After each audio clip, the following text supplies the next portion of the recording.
नमस्कार प्यारे विद्यार्थियों। आज के इस हिंदी कालांश में हम जो हमारा अगला पाठ है शब्द संपदा उसके बारे में जानकारी प्राप्त करेंगे। बच्चों, सातवीं की जो हमारी पुस्तक है हिंदी की, उसमें हम लोगों ने बहुत सारे पाठ पढ़े हैं। यहाँ पे ये एक जो हम पढ़ने वाले हैं शब्द संपदा, ये बहुत ही अच्छा पाठ है जिसमें हमारे शब्द कैसे होने चाहिए, शब्दों की उत्पत्ति, शब्दों के बारे में विस्तृत जानकारी हमें मिलने वाली है।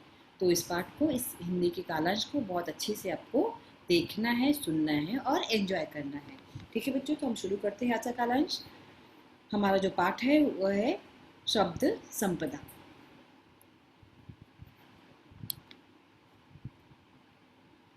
इसके बारे में हम पहले देख लेते हैं बच्चों। 7 अगस्त 1943, गुलबर्गा, कर्नाटक। रचनाएं लगभग 65 पुस्तकें, अनुवाद का समाजशास्त्र तथा हिंदी तथा कथा साहित्य और देश विभाजन उल्लिखित है। परिचय: डॉक्टर सूर्यनारायण रणसुभे जी प्राध्यापक, उत्कृष्ट लेखक, अनुवादक, समीक्षक के रूप में जाने जाते हैं। प्रस्तुत निबंध के माध्यम से लेखक ने शब्दों की शक्ति को दिखाते हुए इनकी संपदा को बढ़ाने के लिए जागरूक किया है। सबसे पहले बच्चों हमें ध्यान देना है कि यह जो हमारा पाठ है इसका नाम शब्द संपदा ही क्यों रखा हुआ है, जिसके लेखक कौन है? डॉक्टर सूर्यनारायण रणसुभे। शब्द का अर्थ होता है वर्ड्स, संपदा का अर्थ होता है आप बोल सकते हो वेल्थ। तो हम जो हमारा शब्द है वह एक संपदा के समान है, संपत्ति के समान है। हमें अपने शब्दों को संभालना चाहिए। किस तरह से शब्द आए, क्या उनकी उत्पत्ति हुई, कैसे उनकी उत्पत्ति हुई, कहाँ कहाँ शब्दों का उपयोग करना चाहिए, कैसे करना चाहिए, उन सब के बारे में हम इस पाठ में पढ़ने वाले हैं बच्चों। तो हमें बहुत ही ध्यानपूर्वक इस पाठ को पढ़ना है, जिसके लेखक है डॉक्टर सूर्यनारायण रणसुभे जी। ठीक है बच्चों, तो चलो हम शुरू करते हैं। हम लोगों ने अभी परिचय पढ़ा उनके बारे में कि ये कर्नाटक से है। इनका 7 अगस्त को जन्म हुआ था। इनकी रचनाएं 15 पुस्तकों में इन्होंने अनुवाद, इनका जो भी लेखन है उसका अनुवाद हुआ है। समाजशास्त्र तथा हिंदी कथा साहित्य और देश के विभाजन पर उल्लिखित है इनके जो लेख हैं इनके। और इन्होंने बहुत जगह अच्छे अच्छे कार्य किए हुए हैं। और इनको जो डॉक्टर सूर्यनारायण जी हैं उन्हें प्राध्यापक, उत्कृष्ट लेखक और अनुवादक समीक्षक के रूप में भी जाना जाता है। इस तरह से हम अगला अपना देखते हैं कि उन्होंने जो हमें बताया है कि हमारे जो शब्द है वो हमारी संपत्ति के समान है, संपदा के समान है। क्यों कहा है उन्होंने? हम पाठ की शुरुआत करते हैं, फिर समझने की कोशिश करते हैं बच्चों। देखिए, आदिम अवस्था से आधुनिक मनुष्य तक आदिम अवस्था से आधुनिक मनुष्य तक की विकास यात्रा का रहस्य किसमें है? क्या इसका तुम्हें पता है? अधिकांश लोग इसका उत्तर देते हैं कि अन्य प्राणियों की तुलना में मनुष्य का विकसित मस्तिष्क इस पूरी प्रगति व संस्कृति के मूल में है। यह उत्तर अपूर्ण है। देखिए, जब कभी भी पूछा जाता है, हमारे मन में भी कभी कभी यह प्रश्न उठता है कि आखिर जो पुराने समय से जो व्यवस्था है या जो अवस्था है मनुष्यों की, वह कब से कहाँ से शुरुआत हुई और कहाँ तक है। तो हमें हमेशा लगता है कि जो हमारी संस्कृति है उसी के सहारे हम बढ़ते आ रहे हैं, लेकिन यह जो उत्तर है वह गलत है, अपूर्ण है वह। तो सही उत्तर क्या है? पूर्ण उत्तर यह है कि मनुष्य की प्रगति हुई वह इसलिए कि इस मस्तिष्क ने भाषा की खोज की। जो मस्तिष्क का क्या अर्थ होता है बच्चों? हमारा दिमाग। दिमाग ने भाषा की खोज की और यही कारण है कि जो हम सफल हुए आगे चलकर अपनी जिंदगी में, वह हमारी भाषा की वजह से ही हुए। भाषा ही सभी प्रगति की जड़ में है। दुनिया की सभी ज्ञान शाखाओं का विकास हुआ भाषा के कारण। भाषा एक ऐसा माध्यम है जिसकी वजह से सिर्फ एक ही जगह नहीं, हर क्षेत्र में जो विकास हुआ है, मनुष्यों का बोल सकते हो या जिसका भी विकास आप देखते हो, जिनको भाषा का ज्ञान हुआ उनका विकास बहुत ही आसानी से हुआ। तो इसलिए भाषा हर जगह आप मूल में देखते हो, जड़ में देखते हो। इसलिए कभी भी कहीं का भी अगर आपको इतिहास पढ़ना है तो हमें 2 चीज़ों का ध्यान देना है। पहला उसकी भाषा और दूसरा वहाँ का जो भाषा का जो व्याकरण है। इन दोनों को अगर हमने समझ लिया तो हमें उनके पूरे इतिहास को समझने में बहुत आसानी होती है। भाषा का अर्थ है सार्थक शब्दों का व्यवस्थित क्रमबद्ध संयोजन। भाषा क्या होता है बच्चों? सार्थक शब्द। सार्थक मतलब जिसका कुछ मतलब हो, अर्थ हो। व्यवस्थित मतलब जिसको बहुत ही अच्छी तरीके से नियोजित किया हो, व्यवस्थित रहे एक दूसरे के साथ में। क्रमबद्ध, एक के बाद ऐसा। संयोजन मतलब जुड़ा हुआ, जिनको एक के साथ में एक रखा हुआ रहता है, मतलब क्रमबद्धता। जिस तरह से एक सही सरल भाषा का हम उपयोग करते हैं, उसको सही तरीके से जो करने का तरीका होता है, उसे हम क्या बोलते हैं बच्चों? भाषा। तो भाषा का क्या अर्थ होता है? सार्थक शब्दों का समूह। समझ में आया बच्चों कि हमारी भाषा क्या है? अब हम आगे देखते हैं कि क्या बताया हुआ है यहाँ पे लेखक ने हमें। आगे लेखक कहते हैं कि शब्दों का यह संसार बड़ा विचित्र है। शब्दों की ताकत की ओर हमारा ध्यान कभी नहीं जाता है। सही बात है कि हर एक शब्द का ना अपनी कुछ ताकत होती है, अपनी कुछ खुद की प्रसिद्धि होती है, जिसके बारे में हम कभी उधर ध्यान दे ही नहीं पाते हैं, क्योंकि हर एक शब्द अपने आप में बहुत मूल्यवान होता है। शब्द ही मनुष्य को ज्ञान से जोड़ते हैं, शब्द ही मनुष्य को मनुष्य से जोड़ते हैं, और शब्द ही मनुष्य को मनुष्य से तोड़ते हैं। बच्चों हमारा शब्द ही है जो हमें बताता है कि हम किसके साथ में उठ बैठ सकते हैं, हमें कितना सम्मान मिलेगा और हमें कितना अपमान मिलेगा। मतलब हमारे बोल, हमारे शब्द, हमारी भाषा ही हमारी पहचान होती है। विज्ञान की दृष्टि से तो अक्षर ध्वनि के चिन्ह है, निर्जीव है। सही बात है ना? अगर आप साइंटिफिक देखते हो तो जो अक्षर का क्या अर्थ होता है बच्चों? वर्ण, अल्फाबेट। अल्फाबेट क्या है? ये जो हम लोग पढ़ते हैं सब क्या है? स्वर व्यंजन सबको मिला के जो अक्षर बनता है, वर्ण जो होता है, उससे हम क्या बोलते हैं कि ये जो है ये ध्वनि की चिन्ह है, क्योंकि हर एक वर्ण का अपनी स्वतंत्र ध्वनि होती है। तो ध्वनि के चिन्ह है और ये निर्जीव होते हैं। सही बात है, ये निर्जीव है, इसमें कोई भी जान नहीं है। मनुष्य ही उन्हें अर्थ देता है, जीवंत बनाता है। हम मनुष्य ही हैं जो उनका उपयोग करते हैं और उन्हें जीवंत बनाते हैं, उन्हें जीवित करते हैं, जान देते हैं उन्हें। जब शब्द जीवंत हो जाते हैं तो फिर उसमें मनुष्य के विविध स्वभाव गुण आने लगते हैं। सही बात है कि अगर शब्द अच्छे हो गए, शब्दों को हमने मजबूत बना दिया, तो हमारी पहचान हमारे शब्दों के द्वारा ही होती है। मनुष्य स्वभाव के जितने विभिन्न नमूने हैं, उतने ही शब्दों के स्वभाव के भी नमूने हैं। जिस तरह से मनुष्य अलग अलग होते हैं ना, उसी तरह से शब्द भी अलग अलग स्वभाव के होते हैं। जैसे कुछ लोग औरों को हंसाने का काम करते हैं, वैसे ही कुछ शब्द भी लोगों को हंसाते हैं। बराबर है ना? जो हंसाते हैं उनके शब्द ही तो हैं जो औरों से अलग होते हैं, और अलग अलग शब्दों का उपयोग करके ही तो हम लोगों को हंसाते हैं। इसलिए शब्दों में बड़ी जान होती है। आप जैसे शब्द का उपयोग करेंगे, आपको उतना ही, आपको कितना ज्ञान है वह आपके शब्द ही दर्शाते हैं। जैसे कुछ मनुष्य औरों को हमेशा तकलीफ देते हैं, कुछ लोगों की ना आवाज़ बहुत कड़वी होती है, बहुत गलत बोलते हैं, तो उनके जो शब्द हैं वो उनकी पहचान बन जाते हैं। वैसे कुछ शब्दों के उच्चारण मात्र से सामने वाला व्यक्ति व्यथित हो जाता है। इसलिए हमारे शब्द जो है बच्चों, वो हमारी पहचान बन जाते हैं। लोगों को पता चल जाता है कि हमारे जो बोल हैं, हमारे जो शब्द हैं, कहीं ना कहीं हमें वह परिभाषित करते हैं। इसलिए शब्द बहुत संभाल के निकलने चाहिए। शब्द एक संपदा है, एक संपत्ति है, लेकिन उसे संजो के रखना भी हमारा और हम सबका ही कर्तव्य है। हम देखते हैं बच्चों आगे क्या कहा है लेखक ने।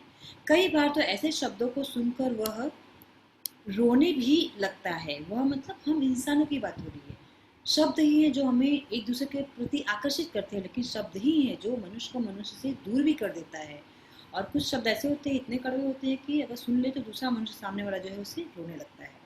कुछ लोग बड़े प्रिय होते हैं, वैसे ही कुछ शब्द भी बड़े प्रिय होते हैं, जैसे उन्हें बार बार सुनने की, गुनगुनाने की इच्छा होती है। एक और कुछ शब्द धोखा देने वाले होते हैं, कुछ निरर्थक होते हैं, और दूसरे और कुछ शब्द सज्जन, सात्विक, सभ्य और सुसंस्कृत होते हैं।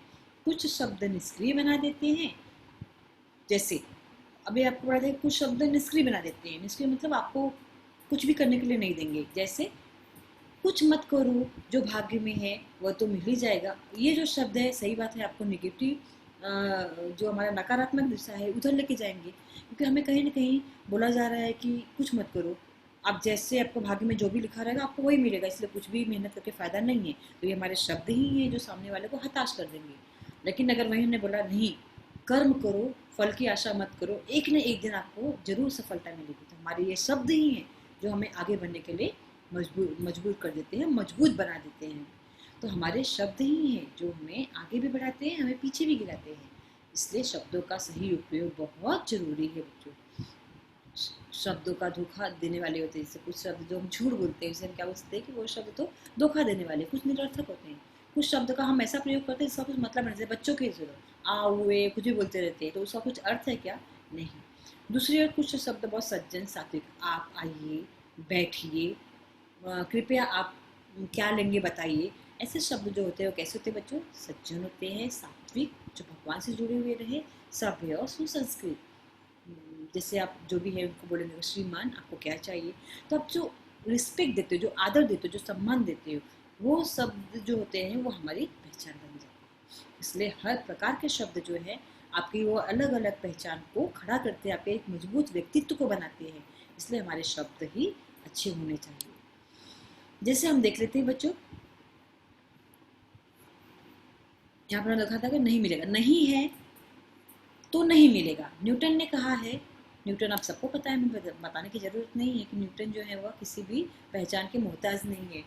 न्यूटन ने कहा है कि किसी भी काम की सफलता के लिए 90% परिश्रम की और 5% बुद्धि की और 5% संयोग की जरूरत होती है। न्यूटन क्या कहते हैं कि आपको कोई भी काम में अगर सफलता चाहिए तो आपको वहाँ पे 90% जो है वो आपकी मेहनत होनी चाहिए, 5% आपकी बुद्धि का काम होना चाहिए, दिमाग का, और 5% क्या होता है लक, जिससे हम भाग्य कहते हैं।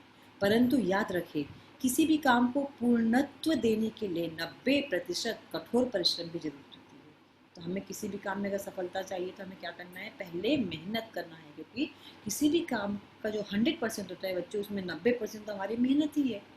तो अगर हम मेहनत करेंगे तो हमें सफलता अवश्य मिलेगी। ऐसे शब्द जो हमें निष्क्रिय करते हैं उन्हें हमें अपने जीवन व्यवहार से निकाल बाहर कर देना चाहिए। उसी तरह से जिस तरह से लोग आपको परेशान करते हैं, जो लोग आपके खिलाफ रहते हैं, जो लोग आपको निष्क्रिय बना देते हैं, जो लोग आपको सही मार्ग ना दिखाएं, ऐसे लोगों के जरूरत है, उसी तरह से ऐसे शब्दों की भी हमारे जीवन में ज़रूरत नहीं होती है जो हमें गलत दिशा में लेके जाए। तो बच्चों हम लोगों ने आज यहाँ तक देखा है। अगले कालांश में मैं आपको जो उसका बचा हुआ शेष भाग है उसके बारे में जानकारी दूंगी।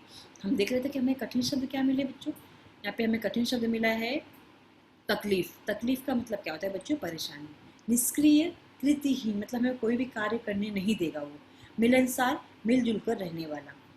मुहावरे, दो मुहावरे भी हम लोगों ने देखे इस पाठ में। दरार पड़ना, दूरी बढ़ना, अनाप शनाप बोलना, निरर्थक बातें करना। ठीक है, अब हम देखते हैं कि दो प्रश्न में हम लोग देख लेते हैं क्या है, इसका उत्तर भी हमें जहाँ हम लोगों ने पढ़ा है ना वहीं से मिलेगा। भाषा का क्या अर्थ है, इसके कारण क्या हुआ है, और भाषा समृद्ध कैसे होती है। अगर आपको याद होगा तो हम लोगों ने देखो यहाँ पे पढ़ा है ना, ये देखिए, देखिए भाषा का अर्थ है सार्थक शब्दों का व्यवस्थित क्रमबद्ध संयोजन। जो आपका पहला प्रश्न था उसका उत्तर यहाँ से शुरू होता है और यहाँ से आपको लिखना पड़ेगा। पहला उत्तर हो गया, और इसके कारण क्या हुआ है तो आप यहाँ से लिख सकते हो, यहाँ से तो शब्दों की ताकत की यहाँ से शुरू करना है आपको, और तोड़ते हैं यहाँ तक आपको लिखना है। ठीक है, और जो दूसरा आपका क्वेश्चन था, प्रश्न, कि भाषा समृद्ध कैसे होती है, कैसे समृद्ध होती है।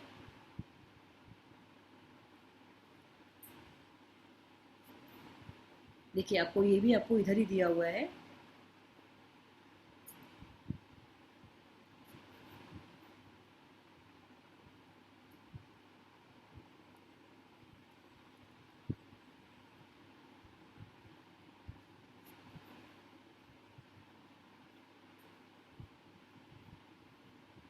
एक यहाँ से शुरू कर सकते हैं ना, पहला जो हमने, आदिम अवस्था से आधुनिक मनुष्य तक की विकास यात्रा का रहस्य किसमें है, क्या हम ये जानते हैं। अधिकांश लोग इसका उत्तर देने में, ये आपको नहीं लिखने की जरूरत है, आप यहाँ से लिख सकते हो। भाषा ही सभी प्रगति की जड़ में है, दुनिया की सभी ज्ञान शाखाओं का विकास हुआ है भाषा का कारण। फिर इसमें आपका ये भी आ जाएगा, भाषा का अर्थ है सार्थक शब्दों का व्यवस्थित क्रमबद्ध संयोजन। और फिर आप यहाँ से दो तीन लिख सकते हो।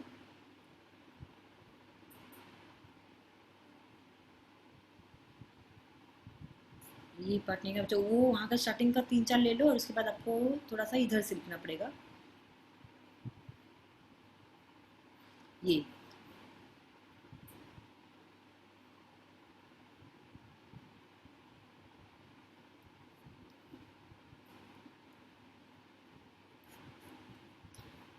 आप ऐसा लिख सकते हो कि कई बार जो ऐसे शब्द को सुनकर हम रोने लगते हैं, कुछ लोग बड़े प्रिय होते हैं, यहाँ से शुरू कर सकते हैं आप। ये सात्विक सुसंगत होते हैं, ये पूरा ये आंसर आपको होगा। ठीक है, ये हमें समृद्ध, भाषा किससे समृद्ध होती है, ये आपका उत्तर हो जाएगा। तो ये हम लोगों ने देखा कि दो प्रश्न हमारे क्या थे। अगले वीडियो में हम फिर से देखेंगे बच्चों कि जो हमारे बचे हुए शेष भाग है उससे संबंधित जो प्रश्न उत्तर है उसके बारे में जानकारी प्राप्त करेंगे। ठीक है बच्चों, तब तक आप अपना ध्यान रखिए और जो भी आपको पढ़ाया जा रहा है उसे अपनी हिंदी उत्तर पुस्तिका में हमेशा लिखते जाइए।